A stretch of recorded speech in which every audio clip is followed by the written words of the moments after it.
umunsi avuka yaje ameze nk'abandi, yasoromye inkeri yariye imifumba, ajya kuwa mukuru yabajije umubyeyi igituma papa we atamuzi atamubona.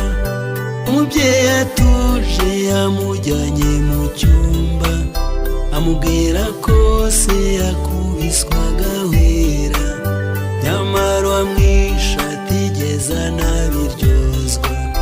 Yumva ikigatura gikebanyije ubwenge, yongeye kubaza umubyeyi wamureze, abona amushenguye